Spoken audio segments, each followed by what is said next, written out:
की कुछ कंडीशंस थी वो हमें मुझे ये नहीं लगता कि नियर फ्यूचर में कोई इलेक्शन आपको जल्दी की उसकी बात सुनाई दे।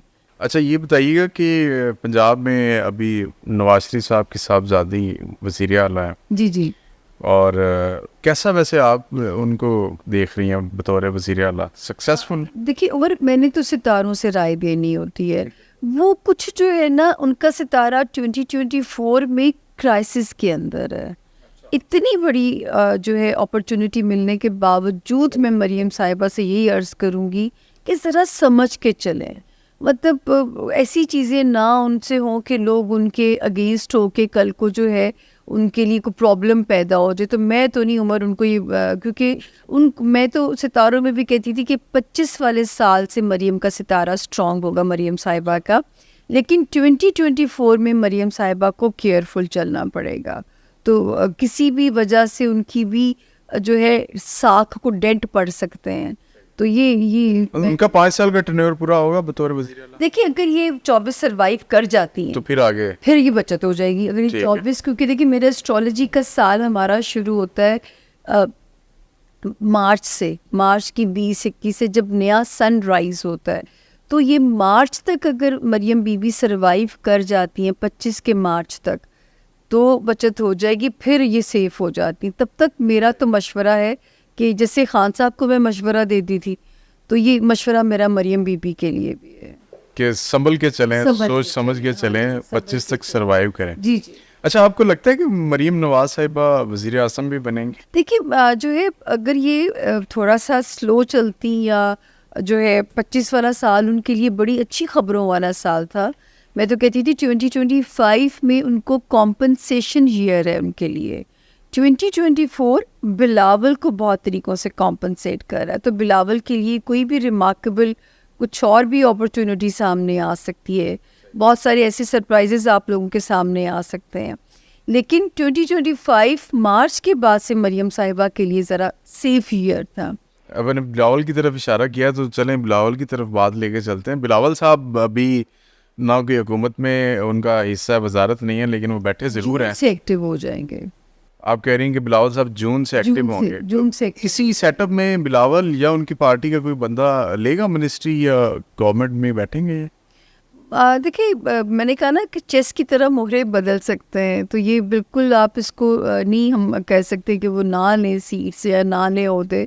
तो जून से काफ़ी नक्शे फिर आप में कुछ तब्दीलियाँ देखेंगे आप। सही है। जो है चेस के मोहरे आगे पीछे हो सकते हैं। जून मुमकिन है कि पीपल्स पार्टी भी जाके बैठ जाए। और ये 26 मई 2024 से ये तब्दीलियों वाला प्रोसेस शुरू होगा। लेकिन ये ज़रूर है कि थोड़ी सी अप एंड डाउन के बाद अल्लाह करे बस जो है अच्छा जून के यहाँ से सेकंड हाफ से पाकिस्तान की इकोनॉमी भी ज़रा स्टेबल होने की तरफ सफ़र शुरू होता है। अच्छा जी, ये तो बड़ी खुशखबरी की बात है जी, अल्लाह करे कैसा हो जाए। लेकिन IMF से जान छुड़वाए बगैर हम कैसे प्रॉस्पेरिटी की वो जो टाइम आप देखते हो ना, वो अल्लाह पाक जब हम पहुंचेंगे ना 2025 के जून में, फिर हम एक जो है ना एक अपनी जगह मनवा चुके होंगे। अगर हम अक्लमंदी से चले, और अल्लाह करे कि जो है ये आखिरी चांसेस है उमर, दिल तो कहता है बचत हो जाएगी और पाकिस्तान ने एक इम्पॉर्टेंट मुल्क बनना है। लेकिन क्योंकि ये 2 साल बहुत इम्पोर्टेंट है। बीइंग अ पाकिस्तानी वैसे भी हमारा दिल तो धड़कता है, और हम तो यही कहेंगे कि पाकिस्तान का फ्यूचर अच्छा हो। जी, हमारा जीना मरना इसी से ही है। लेकिन जिस तरह की चीज़ें सामने आ रही उससे तो यूँ लग रहा है कि हम बेहतरी की बजाय रिवर्स गियर लगाया हुआ हमने।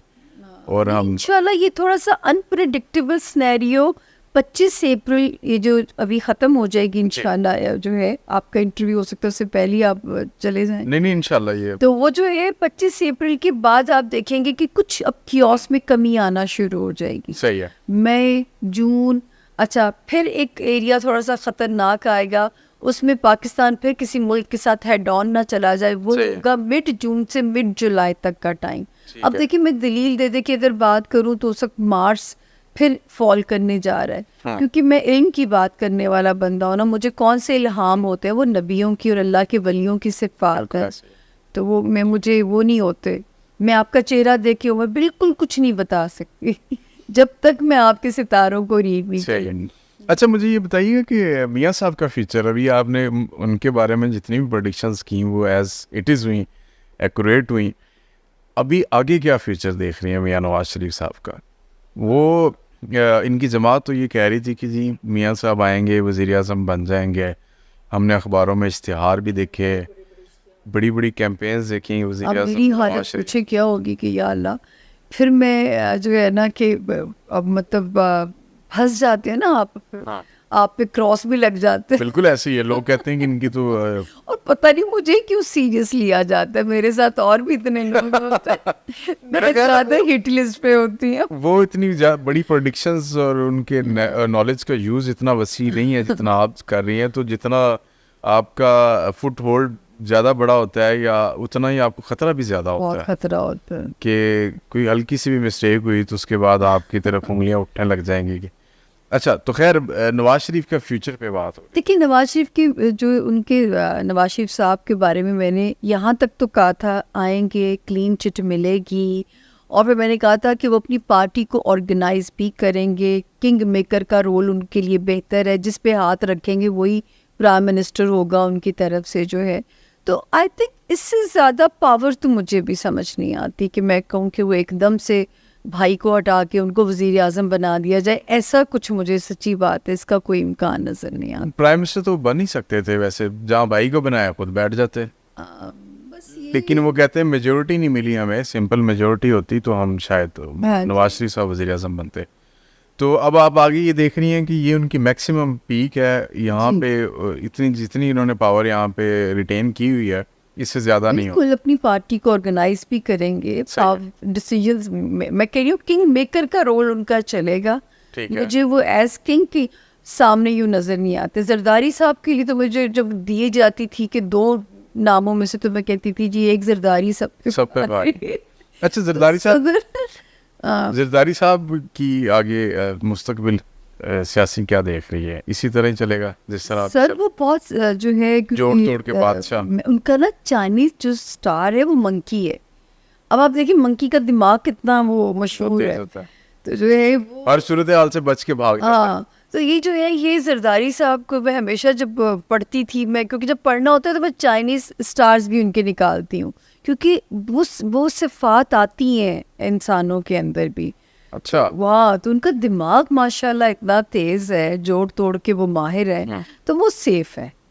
बल्कि पीपल्स पार्टी को आप देखेंगे जल्दी जो है एक पावर के साथ कम बैक करता हुआ। ठीक है। और हमारे छोटे मियाँ साहब जो वज़ीर आज़म पाकिस्तान है, जी जी उनको ये कुर्सी आपने कहा कि हो सकता है कि तब्दील भी हो जाए, जी आपको इस तरह का नज़र भी आ रहा है, लेकिन उनका बीइंग अ पॉलिटिशियन कैरियर आप कैसे देख रही हैं? उनका भी जो सेट्रन है इस मुल्क में 4 एक लोग हैं, आप खुद भी उन पे हैरान होंगे।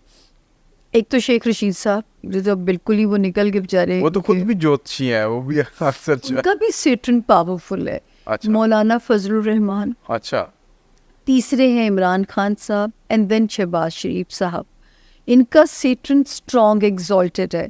तो जब मियाँ साहब की एक और मेरी पेशगोई सर उमर बहुत हिट हुई थी, जब पानामा के केसेस थे, और मैंने कहा था कि -1 होगा, नवाज शरीफ साहब माइनस हो जाएंगे, लेकिन नून लीग अपनी मुद्दत पूरी करेगी।